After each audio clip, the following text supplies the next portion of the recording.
interesting, lot of stories. Like it's a almost always pleasure. कभी सोचा नहीं था कि एक दिन बैठ के साथ में आपके साथ में chair like and we will talk together. I think that really appreciate your time. तो एक चीज़ जैसे आपने जो शुरू किया था ट्रम्प के साथ में like तो like is it fair to assume that the US seems to want a trade balance and not a import ban? Is that assumption is fair? Yes, because अगर आप इंपोर्ट ज़्यादा करते जाएंगे और डॉलर देते जाएंगे, आज नहीं तो कल वो आपकी कंपनीज, आपकी ज़मीन, आपकी जायदाद खरीद लेगा, फिर आप चाइना के नीचे आ जाएंगे। तो कहीं ना कहीं तो वो बैलेंस उन्हें लाना पड़ेगा। उनकी प्रीवियस जनरेशन ने जितना बनाया उससे ज़्यादा कंज्यूम किया, अब वाली जनरेशन ने उसकी कीमत चुकानी पड़ेगी। So इसके वजह से like you don't think that कि डिमांड डिस्ट्रक्शंस होगा एंड उसका कहीं ना कहीं इम्पैक्ट इन्फ्लेशनरी है, एंड प्रोडक्ट के प्राइसेस बढ़ेंगे एंड मे बी उसका इम्पैक्ट आपके कॉर्पोरेट प्रॉफिटेबिलिटी पे होगा? सो अनडाउटेबली डिमांड डिस्ट्रक्ट होगी। टैरिफ जब भी लगती है डिमांड कम होती है। जो आज एग्स में यूएस में दिख रहा है वैसा बहुत सारी चीज़ों में दिखेगा। और इसीलिए हम कहते हैं कि ट्रम्प साहब आज नहीं तो कल टैरिफ वॉर को ख़त्म कर देंगे। उनका शायद ऑब्जेक्टिव यह है कि टैरिफ डरा के, टैरिफ का डंडा दिखा के मैं सब लोगों को निगोशिएटिंग टेबल पे लेके आऊँ और आप हमसे कुछ न कुछ खरीदने लगे।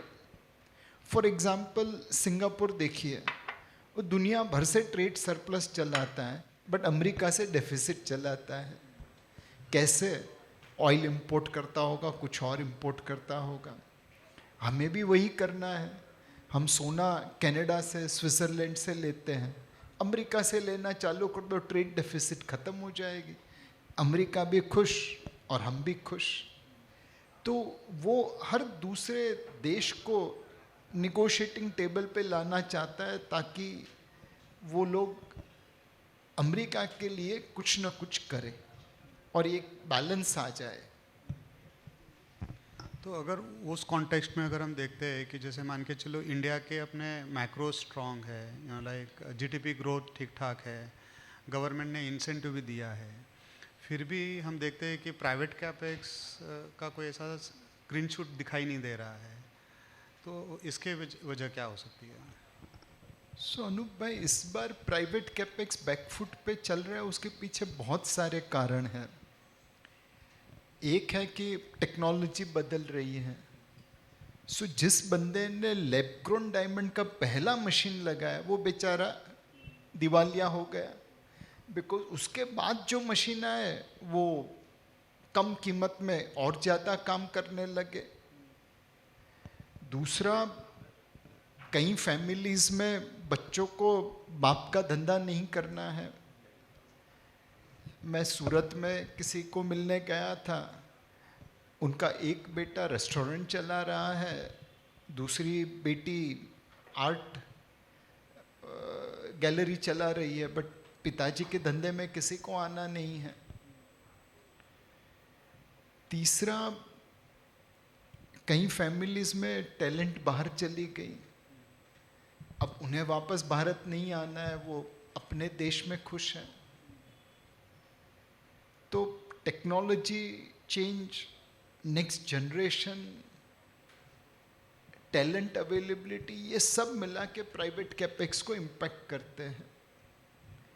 And finally ease of doing business. हमने लाइसेंस परमिट राज 1990 में निकाल दिया, बट इंस्पेक्टर राज आज भी चालू है। एक दबाव पड़ता है अपने बिजनेसमैन के ऊपर। फॉर एग्जांपल, आपको एक रेस्टोरेंट चालू करनी है तो कुछ कुल मिला के 54-58 अप्रूवल्स चाहिए।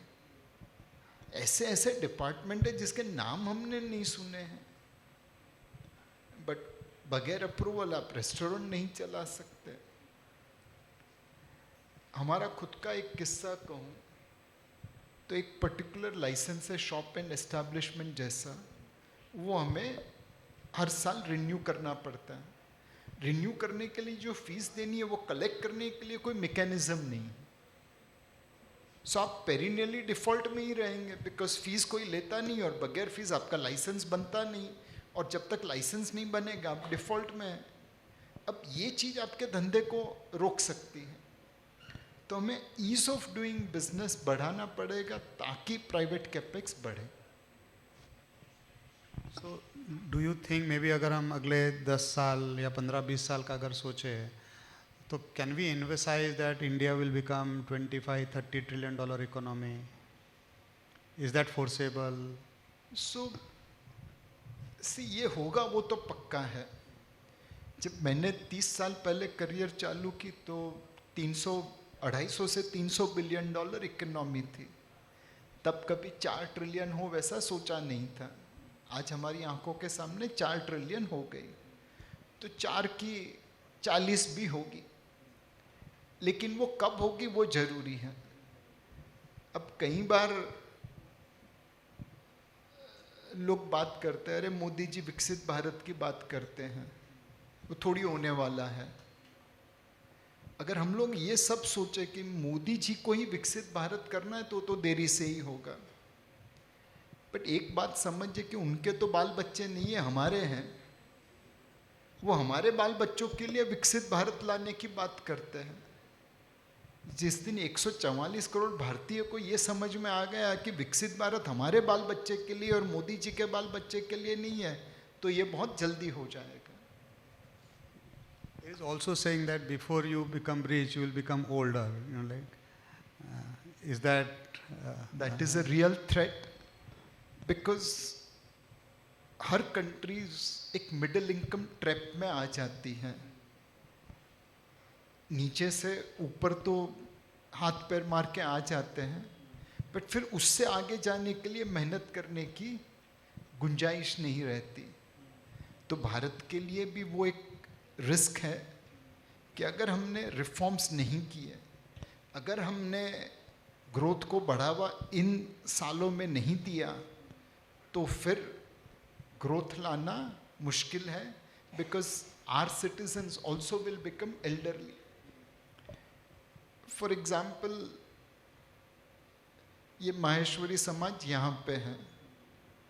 आज से 20 साल पहले लेट्स अज्यूम एक माहेश्वरी समाज यहाँ पे था और एक न्यू बॉम्बे में था, और यहाँ पे एक शादी हो रही थी, वहाँ पे भी हो रही थी, और यहाँ पे शादी कैंसिल हो गई फॉर सम अनअवॉइडेबल रीज़न। खाना बन के पड़ा है, फर्नीचर है, डेकोरेशन है, वो सारी चीज़ें की नवी मुंबई में ज़रूरत थी। बट वो यहाँ से नवी मुंबई पहुँचाने में बीच में ऑक्ट्रॉय का नाका आ जाता। अगर वो स्पीड मनी नहीं देते तो खाना सजावट सब वहीं का रहता, कभी वहाँ पे नहीं पहुँच पाता। आज हमने ऑक्ट्रॉय रिमूव कर दी तो आप इजीली ट्रांसपोर्ट कर सकते हैं।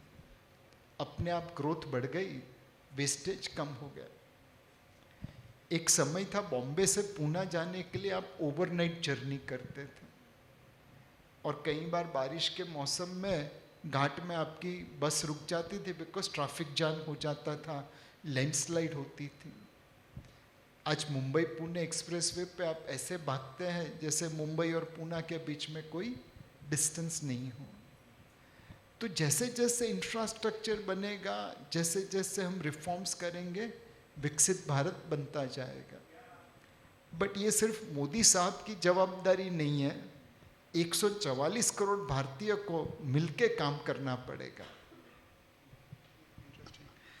तो आपको लगता है कि अज्यूमिंग दैट कि हम जो सोच रहे हैं, यू नो लाइक, एंड आपके मुंह में घी शक्कर कि may be will become that 20-30 trillion dollar economy, so do you think that the stock market is a representation of a formal sort of businesses, And when your economy grows, these formal businesses get disproportionate sort of benefit and they will grow faster.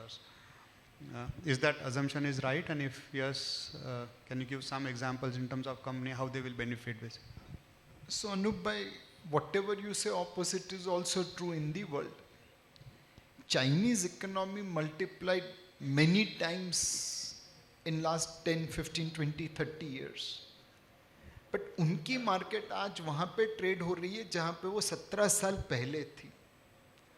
तो economy बढ़ी, stock market में किसी का पैसा नहीं बना. ऐसा क्यों? बिकॉज वो कैपिटल डाइल्यूट करते गए. कॉर्पोरेट प्रॉफिटेबिलिटी पर शेयर कभी बढ़ी नहीं. तो इकोनॉमी बढ़नी चाहिए, कॉर्पोरेट प्रॉफिटेबिलिटी बढ़नी चाहिए और कैपिटल एलोकेशन आपका ठीक होना चाहिए. अल्टीमेटली पर शेयर कितना पैसा बनता है वो मायने रखता है. एक समय था भारत के निफ्टी 50 की ईपीएस और चाइना के CSI 300 की ईपीएस सेम थी, 250 रुपये के आसपास. आज हम 1050 पे पहुंच गए, वो अभी तक 350 पे है. तो ये 250 की 350 रही तो पैसा नहीं बनेगा. 250 से 1150 बने तब पैसा बनेगा. So are you saying equity or maybe India or maybe US, these are two exceptional countries where long-term returns on equity are far superior relative to the rest of the world, basically? Yes. Do you think this is exception and this is not a norm?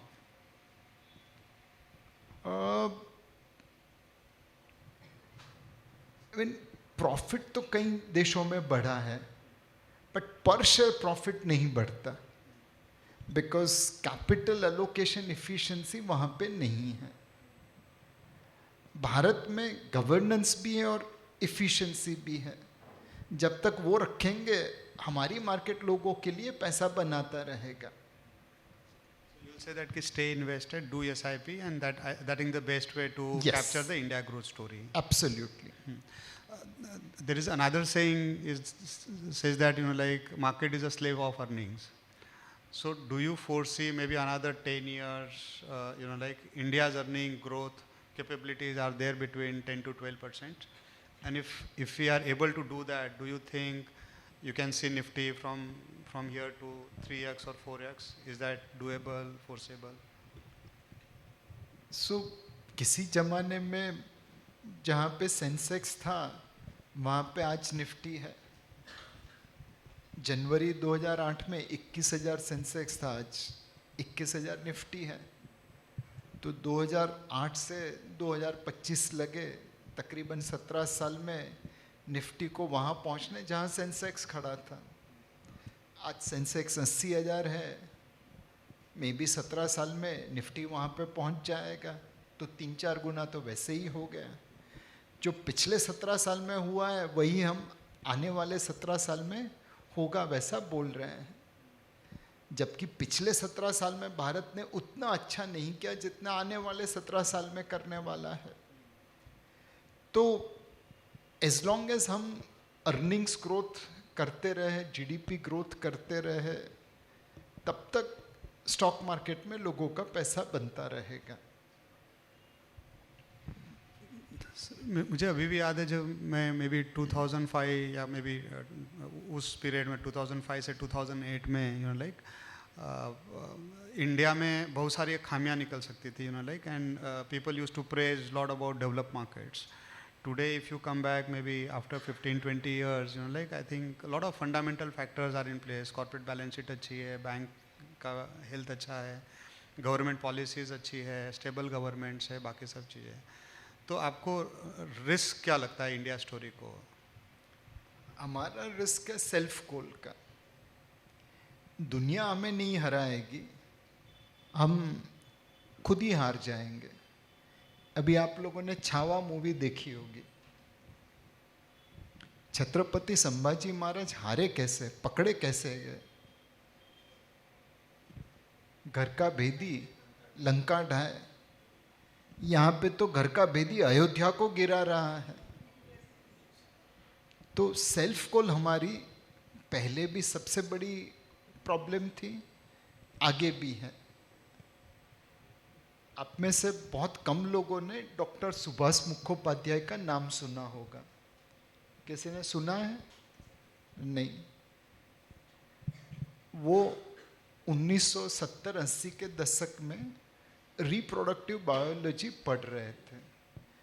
University of Calcutta से उन्हें पहली PhD मिली, University of Edinburgh से उन्हें दूसरी PhD मिली। और उन दिनों में जो भारत से बाहर गया वापस नहीं लौटता था, बट डॉक्टर सुभाष मुखोपाध्याय अलग मिट्टी के थे तो वापस आ गए।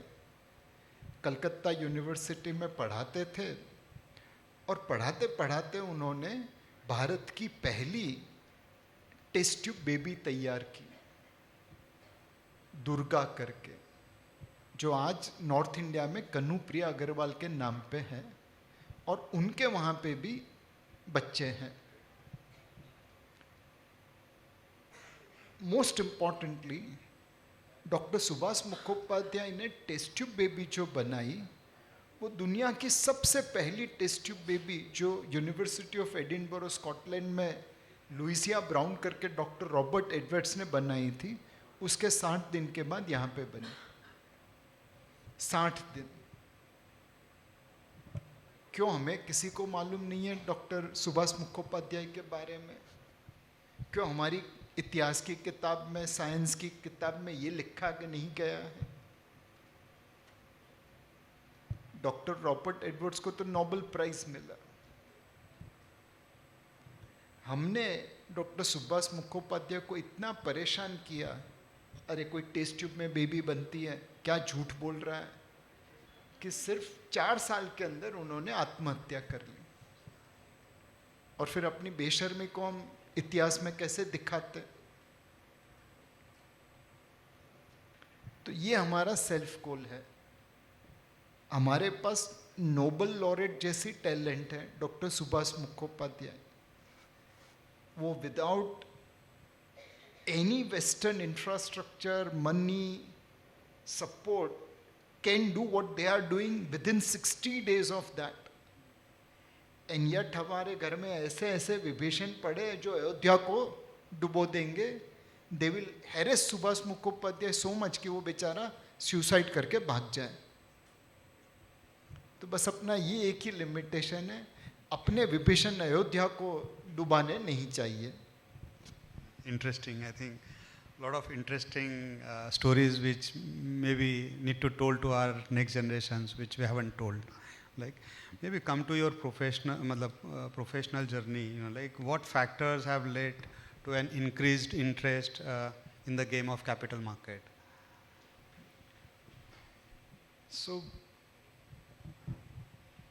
मतलब एक तो गुजराती भाई है तो हमारे खून में ही कैपिटल मार्केट है। एंड हर्षद मेहता के समय में ऐसा लगा था कि पैसा बनाना तो इतना आसान है। तो मैं दलाल स्ट्रीट के पीछे हमाम स्ट्रीट में आर्टिकल शिप करता था, और जब लगा कि पैसा बनाना इतना आसान है तो मैं भी वो लाइन में खड़ा रह गया। जब सारे पैसे डूब गए तब अक्ल ठिकाने पे आ गई। फिर कैपिटल मार्केट से परहेज ले लिया कि नहीं यार, इसमें तो पैसे डूबेंगे, जाना ही नहीं है। बट मार्केट में एक विद्वान थे, उन्होंने समझाया कि देख बेटा, मार्केट तो अच्छी है, तू गलत था, तू सुधर जा, मार्केट में पैसा बनेगा। तो उन्होंने सही राह दिखाई तो इंटरेस्ट आ गया। और फिर तकदीर अच्छी थी तो मैं ICICI पहुंच गया। वहाँ पे बहुत ही अच्छे लोग थे, बहुत ज़्यादा समझदार। तो उन्होंने हाथ पकड़ के चलना सिखाया। तो उन्होंने हाथ पकड़ लिया तो आज तक चल रहे हैं। तो क्या एक अच्छा इन्वेस्टर हम कैसे अच्छे इन्वेस्टर बन सकते हैं? और इन्वेस्टिंग ये जो एक मान के चलो, अगर कोई गेम अगर है तो क्या हम इसको सीख सकते हैं क्या अच्छे से? So investment is all about common sense. Unfortunately लोग कॉमन सेंस को यूज नहीं करते। एक पीटर लिंच करके बहुत बड़े फंड मैनेजर थे, फिडेलिटी मैगेलन करके फंड अपने ज़माने में चलाते थे, दुनिया का सबसे बड़ा फंड था उस ज़माने में।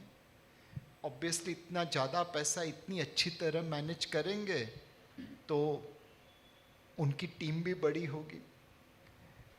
सारे फंड मैनेजर इगोइस्टिक होते हैं, अभिमानी होते हैं, तो उनको ज़मीन पे लाना ज़रूरी है। तो पीटर लिंच अपने फंड मैनेजर को ज़मीन पे लाने के लिए बहुत मेहनत करते थे। एक बार वो सारे फंड मैनेजर को स्कूल लेके गए और बोला आप लोग मिलके एक पोर्टफोलियो बनाएंगे, शेयर्स चुनेंगे और ये बच्चे चुनेंगे और इन बच्चों को आउट परफॉर्म करना। मतलब सारे फंड मैनेजर तिल मिला गए, बोला ये तो इज्जत का फालूदा कर रहे हो आप, मतलब ये बच्चों के साथ क्या लड़ेंगे, कोई दूसरा कॉम्पिटिटर दे दो, फिडेलिटी के सामने मॉर्गन स्टैनली दे दो, गोल्डमैन दे दो, जेपी मॉर्गन दे दो, उनको हराएंगे, ये बच्चों को तो हम कभी भी हरा देंगे। पीटर लिंच ने बोला जी नहीं, ये बच्चों को पक्का हराना है, उसे एकदम सीरियसली लीजिए।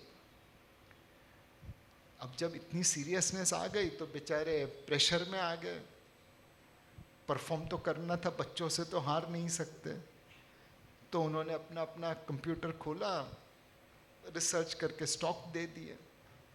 बच्चों को बोला कि भैया इन सबको आउट परफॉर्म करना है, कुछ बना के दे दीजिए। बच्चे को तो उनको देखा भी नहीं, ऐसे ही खेल खेल में बना दिया। 1 साल के बाद बच्चों के पोर्टफोलियो ने फंड मैनेजर को हरा दिया था। कहाँ गलत गए फंड मैनेजर?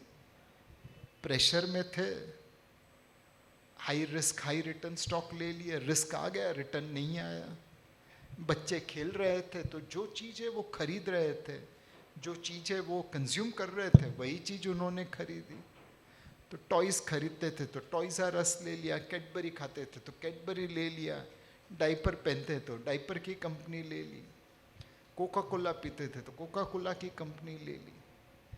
बच्चों की कॉमन सेंस ने फंड मैनेजर की प्रोफेशनल एक्सपर्टीज को ख़त्म कर दिया। बस यही चीज़ है।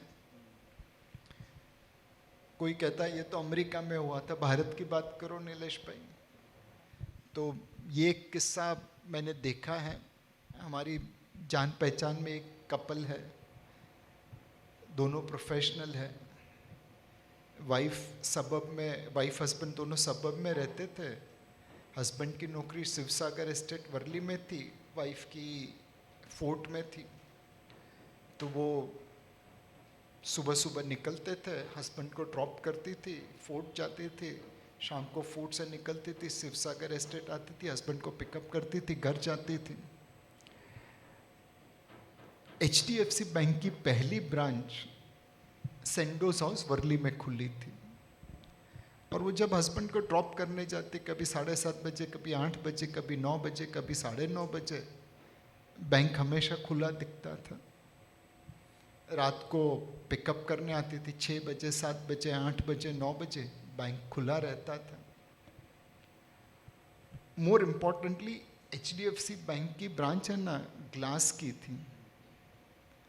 उन जमाने में बैंकों में आगे जाली रहती थी और वो जाली के ऊपर लॉक मारते थे ताकि एक आदमी जा सके और एक आदमी आ सके। 11:30 बजे बैंक खुलता था और 3:30 बजे, शायद 11 बजे खुलता था और 3:30 बजे बंद होता था। दिस लेडी थॉट कि बाकी सारी बैंकों के सामने HDFC बैंक लंबा खुलता है, बाकी सारी बैंकों में क्लाइंट नहीं आए उसके लिए दरवाजे लगे हैं, यहाँ पे क्लाइंट आए उसके लिए दरवाजे लगे हैं। और बाकी बैंकों में जितने कस्टमर दिखते हैं उससे कहीं ज़्यादा यहाँ पे दिखते हैं। And more importantly HDFC Deepak Parekh की कंपनी है, दीपक भाई चला लेंगे। उसने सिर्फ इस सोच के ऊपर 2000 HDFC बैंक के शेयर उस जमाने में लिए। आज तक उसका पोर्टफोलियो अपने हस्बैंड के पोर्टफोलियो से आगे है। हस्बैंड बंदर की तरह यहाँ से वहाँ, वहाँ से यहाँ गुलाट मार रहा है, बीवी एक ही स्टॉक पे बैठी है, आज तक वो आउट परफॉर्म नहीं कर पाया। तो investment is all about common sense. Kids can outperform fund manager. Next time Anu भाई मेरी जगह किसी बच्चे को बोला ना, वो मेरे से अच्छी बात करेगा। तो नीलेश भाई सर एक्चुअली आज के दौर में इंफॉर्मेशन ओवरलोड काफ़ी है. क्या पढ़ना चाहिए, किसको अवॉइड करना चाहिए, कैसे सिलेक्ट करना चाहिए, ये काफ़ी दुविधा है. लाइक आपकी क्या राय हो सकती है इसमें? How do we as an investor और as an investment specialist also as a professional, what would be your advice? सुनिए सबकी, करिए अपनी. सबसे सुनने का पता नहीं कौन सा बच्चा सच बोलते, but finally you have to write your own thesis कि मैं ये स्टॉक क्यों खरीद रहा हूँ, क्यों बेच रहा हूँ, मैं कितना पैसा इक्विटी में क्यों लगा रहा हूँ, क्यों इक्विटी, क्यों रियल एस्टेट नहीं, क्यों रियल एस्टेट, क्यों इक्विटी नहीं. तो सुनिए सबकी, बट अपनी रिसर्च, अपना डिसीजन खुद लीजिए. Interesting.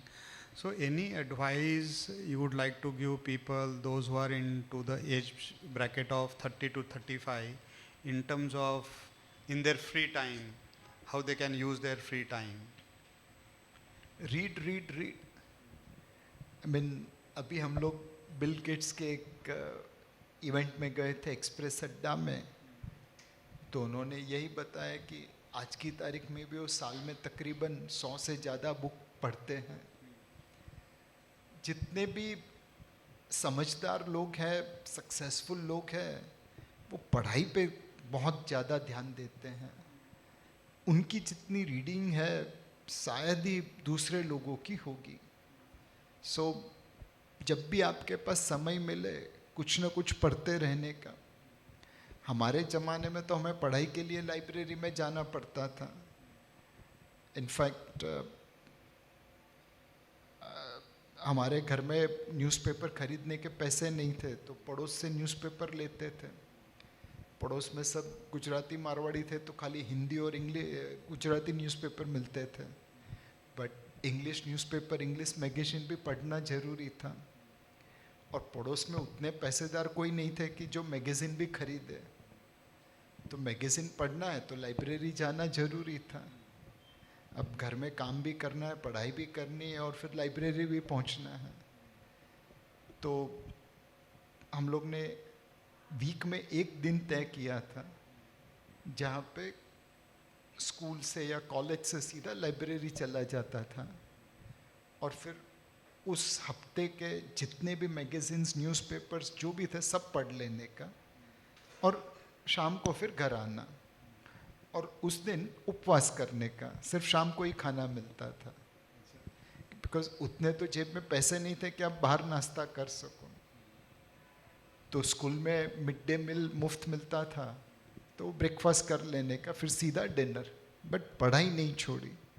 तो वो पढ़ाई की आज उसका फ़ायदा मिल रहा है.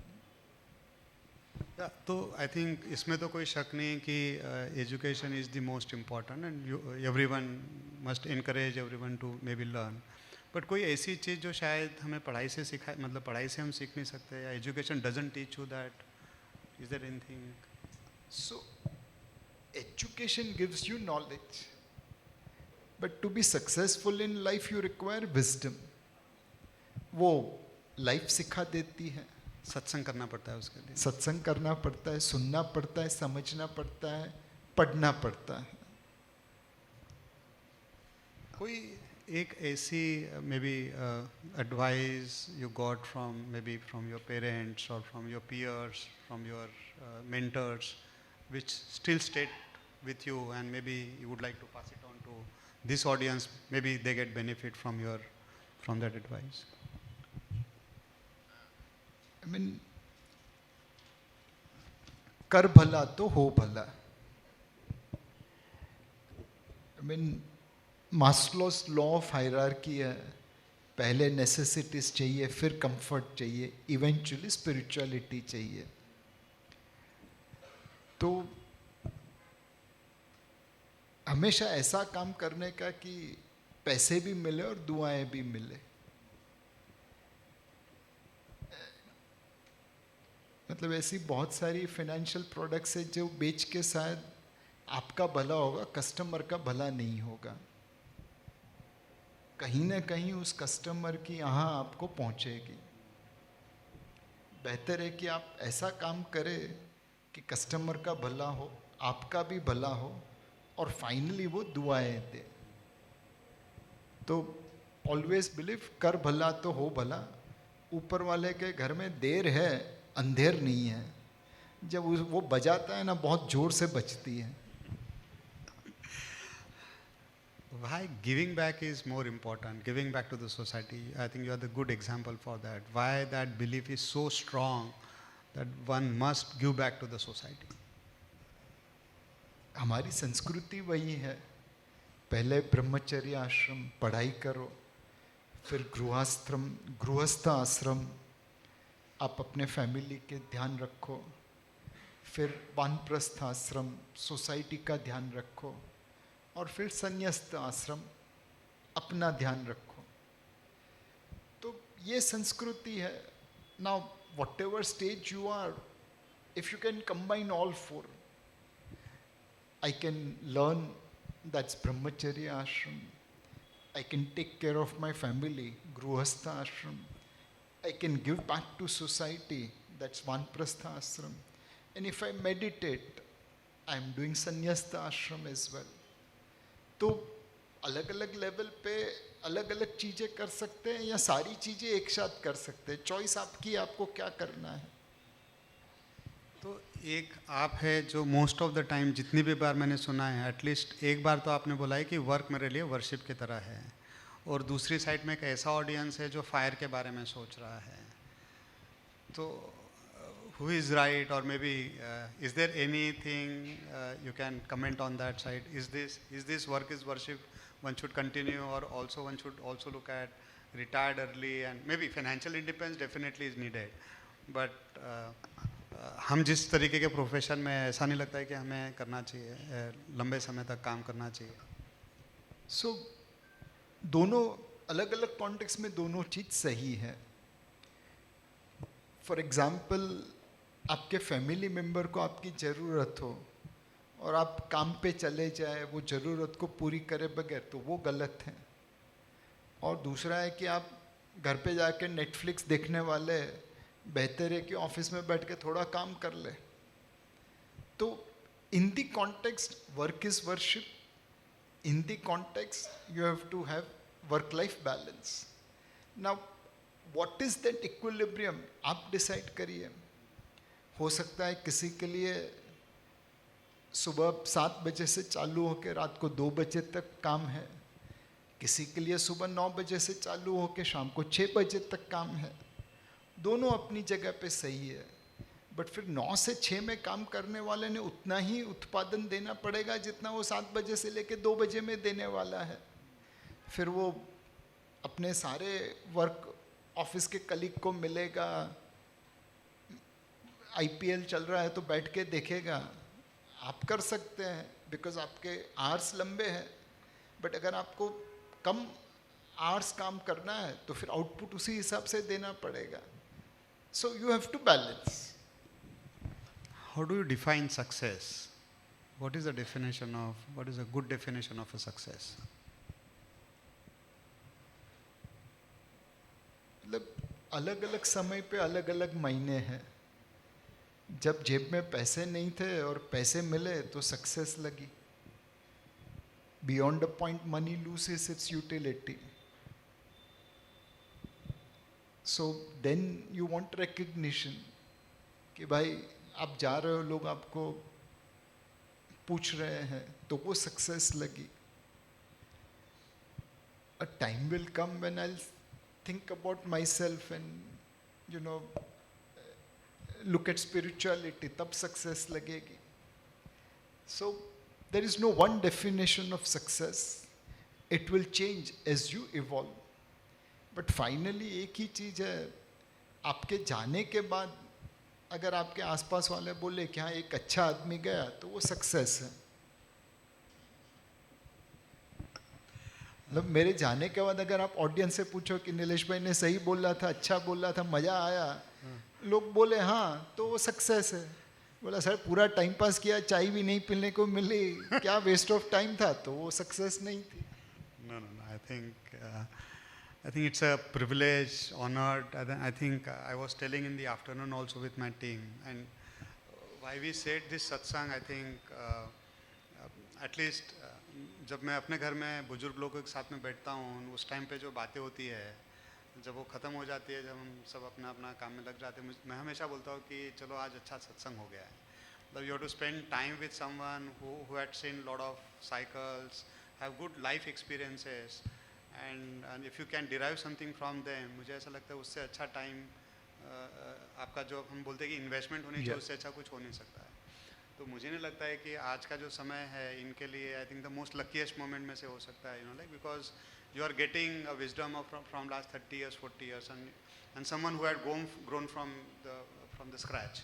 So I think thank you for taking out time.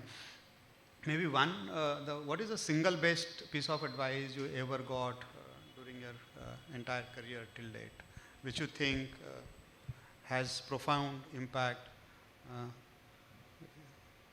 So there is no one advice. I was lucky, blessed that I kept on getting mentors at every point of time.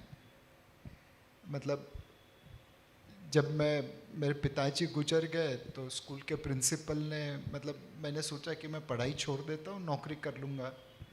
I was in 4th standard. नौकरी कौन देता पता नहीं, but सोचा तो वही था. तो स्कूल के प्रिंसिपल मिल गए, उन्होंने कहा कि नहीं, पढ़ाई करनी है, एंड जब तक तू स्कूल में टॉपर रहेगा तेरी फीस मैं भरूँगा. आई एम श्योर मैं नहीं आता तब भी भरते थे, बट एक इंसेंटिव दे दिया कि भाई तेरे को मटर गश्ती नहीं करनी है, पढ़ाई करनी है. फिर कॉलेज पहुंच गया तो 10th में अच्छे मार्क्स आए थे, तो किसी ने स्कॉलरशिप दी थी रोटरी क्लब से, तो उनके पास गया. उन्होंने बोला कि कॉलेज के बाद क्या करने वाला है. बोला नौकरी ढूंढ रहा हूँ. तो बोला मेरे उधर ही चल, नौकरी चालू कर दे. तो मैं कॉलेज के साथ साथ नौकरी करने लगा. ऐसे ही नौकरी मिल गई. फिर उनके साथ ही आर्टिकलशिप करनी थी. तो आर्टिकलशिप में जो स्टैट्यूटरी पगार था वो 250-300 रुपया था. उन्होंने मुझे उससे कहीं ज़्यादा दिया कि नहीं, तू पहले से मेरे वहाँ पे नौकरी कर रहा है, तेरे को ज़्यादा पगार देता हूँ. तो वो मेहनत मिल गई, वो आशीर्वाद मिल गया. फिर सीए किया. सीए में मैं पूरी इंडिया में टॉपर था. तो मैं ICSI में पहुंचा तो एकदम गुरूर से गया था कि ये सब तो मतलब कौन है, मैं सीए टॉपर. 5 मिनट में पता चल गया ये सब मेरे से बहुत आगे थे. और उन्होंने हाथ पकड़ लिया. आज भी डेट मार्केट है, इक्विटी मार्केट, इकोनॉमी है, जब समझ नहीं आता है उन्हीं लोग के पास जाता हूँ. और इतने अच्छे लोग हैं कि अपनी पोजीशन चाहे जो भी हो, मुझे वो गुमराह नहीं करेंगे, जो सच है वो बताएंगे. तो अलग अलग लेवल पे अलग अलग मेंटर मिलते गए. अब मतलब हमारे एक बॉस है उदय कोटक, उन्होंने एक बहुत अच्छी सलाह दी जो मैं इम्प्लीमेंट करने की कोशिश करता हूँ. अब तक पूरी तरह से नहीं कर पाया. ये टेबल है ना, स्क्वायर है, ये खूंचेगा. तो उदय का भी टेबल स्क्वायर था. उन्होंने बोला कि नीलेश भाई तू है ना, स्क्वायर टेबल मत बनना लाइफ में, राउंड टेबल बनना. मतलब ओवेस और तेजस को ज़्यादा परेशान मत करना, जितना कर रहा है वही बहुत है, उससे ज़्यादा मत करना, खूंचना मत किसी को. तो आज भी जब गुस्सा आता है तो वो एडवाइस आ जाती है कि भाई स्क्वायर टेबल नहीं बनना है, राउंड टेबल बनना है. किसी को खूंचना नहीं है, किसी को चुभना नहीं है. तो वेरी लकी कि हर लेवल पे मुझे अच्छे मेंटर मिलते गए. I think is the other way around also, like because you are more receptive, you listen, you observe, and you are still in a unlearning mode. You quickly unlearn yourself and then you adapt yourself in a learning machine. And hence, I think you aptly said for yourself that you are a student of the market. You are a student of the life also. I think that's remarkably well. नहीं, ये बड़ी मुश्किल से सीखा है. अभिमान जब भी किया तो बड़ी जोर से गिरे. मैं डेट फंड से अपनी करियर म्यूचुअल फंड में चालू की और मेरा गिल्ट फंड का परफॉर्मेंस इक्विटी फंड से भी अच्छा था और बाकी डेट फंड से भी अच्छा था। तो अपने को लगा कि हम आ गए अब, मतलब अपने से बड़ा फंड मैनेजर ही नहीं है, डेट इक्विटी सबको पीछे छोड़ दिया मैंने। तो मेरे बॉस थे, उन्होंने बुलाया कि Nilesh we have to write investment process manual. मैं बोला उसकी क्या ज़रूरत है, अपना परफॉर्मेंस देख ले। बोलता है नहीं नहीं we have to manage risk. अरे मतलब मैं हूँ ना, मैं ही रिस्क मैनेज करूँगा। तो he could see my arrogance. तो बोला एक काम करते, चल चाय पीते हैं। तो we went down to a टपरी, वहाँ पे चाय का ऑर्डर दिया, फिर बोला कि आज तेरे पास कुछ 1000-2000 करोड़ हैं, तू इसी तरह परफॉर्मेंस देता रहेगा तो कितना पैसा मैनेज करेगा। बोला 10-15-20 हज़ार करोड़ तो मैनेज कर ही लेंगे, उतनी तो औकात है। मतलब आज सारा पैसा तुम खुद मैनेज करते हो, उतना पैसा मैनेज करने के लिए बड़ी टीम चाहिएगी। बोलता हाँ चाहिएगी, सारा काम मैं अकेले थोड़ी करूँगा।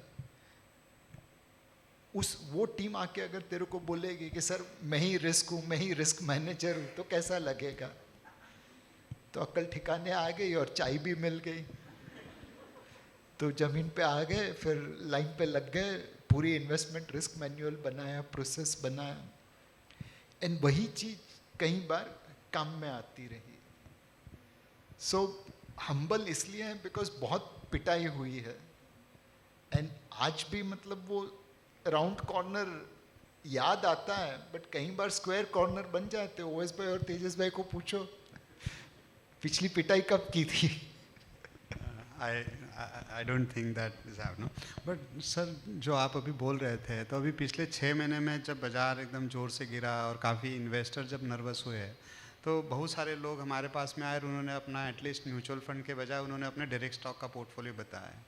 तो अभी भी इतने मतलब ऑलमोस्ट 40-45 साल की हिस्ट्री में इतना सारा इन्फॉर्मेशन अवेलेबल है, फिर भी बहुत सारे लोग स्टॉक्स में इन्वेस्टमेंट करते हैं, जबकि उनके पास में समय का अभाव है, कैपेबिलिटी का अभाव है, सेक्टर मतलब रिसोर्सेस नहीं हैं। जब मैं उनके पोर्टफोलियो देखता हूँ तो पोर्टफोलियो भी ऐसे 100 स्टॉक्स, 200 स्टॉक, कहीं कहीं पे 400 स्टॉक्स के पोर्टफोलियो है, जहाँ पे आप एक बड़ी एएमसी चलाते हैं, वहाँ पे शायद आप एक यूनिवर्स 250, 300, 400 स्टॉक का सिर्फ यूनिवर्स है, सब में इन्वेस्टमेंट नहीं करते हैं।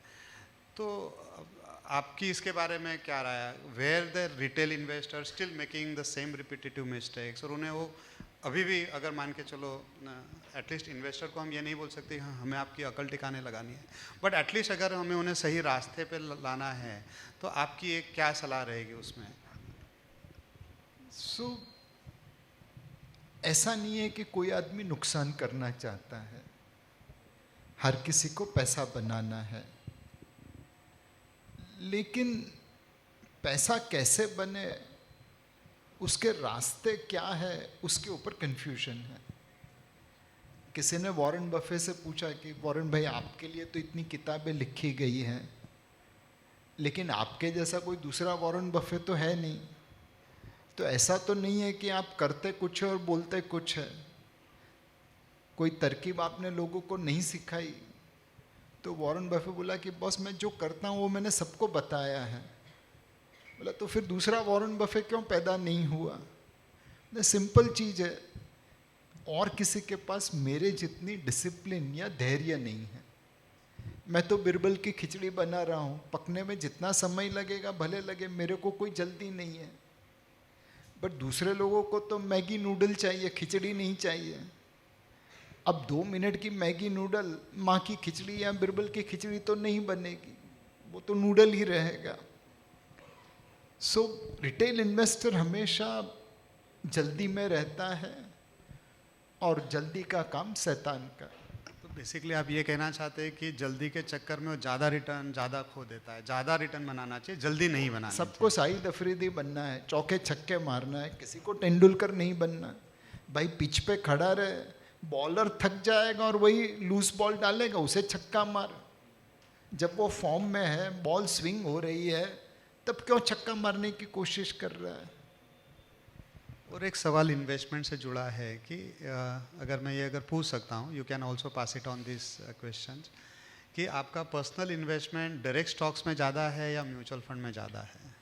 मैं बहुत सारे क्लाइंट्स का देखता हूँ, मैं क्यों पूछ रहा हूँ उसके पीछे कि बहुत सारे लोग, उनको लगता है कि मैं ही खुद फंड मैनेजर बन जाता हूँ, मैं ही सब कुछ बनता हूँ।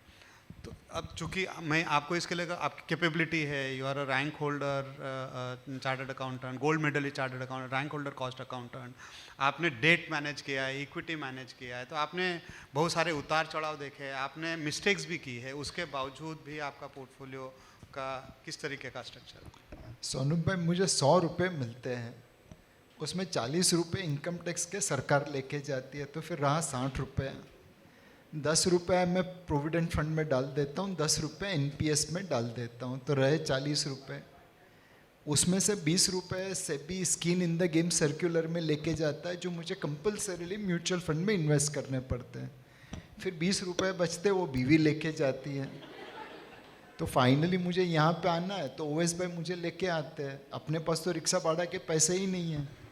सर, आपने ये राउंड टेबल के जैसा इस क्वेश्चन को भी राउंड टेबल कर दिया sir.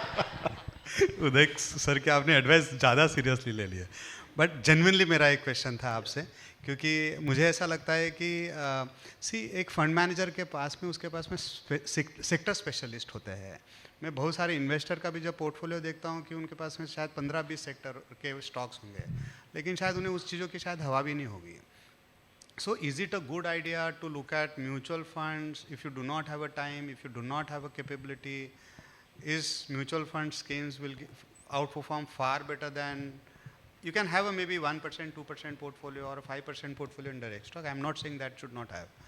What would be your honest opinion on in my last 10 years at Kotak Mutual Fund, Kotak bank के हिस्सों को छोड़ के मैंने एक भी इक्विटी खरीदा नहीं है, सारा पैसा म्यूचुअल फंड में ही लगाया है। इनफैक्ट जब मैंने ज्वाइन किया तब अपने फंड मैनेजर को बोला कि यार लोग हमें पैसा क्यों देंगे, हमें कौन से इनसे सुरखाब के पंख लगे हैं, तो एक काम करते हैं, हम लोग सब डिसाइड करते हैं कि अपना पैसा जब भी म्यूचुअल फंड में निवेश करना है सिर्फ कोटक म्यूचुअल फंड में डालेंगे। लीगली ये अलाउड नहीं था, तो हमको सबको वॉलंटरी प्लेज लेना था। एंड वॉलंटरी प्लेज कभी भी आप तोड़ सकते हो, कभी भी आप छोड़ सकते हो। बट हमारी पूरी इन्वेस्टमेंट टीम, हर्षा, दीपक, लक्ष्मी, अंशुल, सब ने बोला कि नहीं नीलेश भाई बात सही करते हैं, we will all invest our money in Kotak mutual fund whenever we want to invest in mutual fund. फिर वो लेके मैं अपनी सेल्स टीम के पास पहुंचा, बोला हम भी यही करेंगे। तो almost till such time regulatory it was permitted, all of us invested only in Kotak Mutual Fund. We never invested outside. Now there are insider trading rule, which means I cannot invest in Kotak Mutual Fund without prior permission. Now I have no option but to invest outside. So, last question. What's a good definition of life well lived? आपके जाने के बाद लोग आपको याद करें, that is life well lived. कई बार जाने के बाद लोग ऐसे याद करते कि हाँ गया, वैसे नहीं होना चाहिए। एक अच्छी तरह से याद करें, that is life well lived. See, the entire, look at how the humbleness is there, like, and this is, I'm not exaggerating because sir is here and he has graced the occasion, but every foundation day, I get compliments from Nilesh sir personally. Before I open maybe my morning, his message would be there. And in fact, at least my personal birthday, if I get wish, and I think he has reached that level that who Anup Bhaiya, कोई ऐसा बड़ा नहीं है, but at least at that level he connects, and why people die for him and why people remember for him just because of his humbleness. I think this is one trait if one has to carry away, because all of you are young and all of you have a pretty good life ahead. But I think, as he rightly said, money over a period of time you will earn money. But what things are required is basically the softness, and in a simple way, what he said is basically, if you leave that place, like I think people should remember you forever. I can't thank enough, sir, for your time. Really appreciates, and I think good for us, good for our entire team. Thank you very much for your reasonable time. Thank you.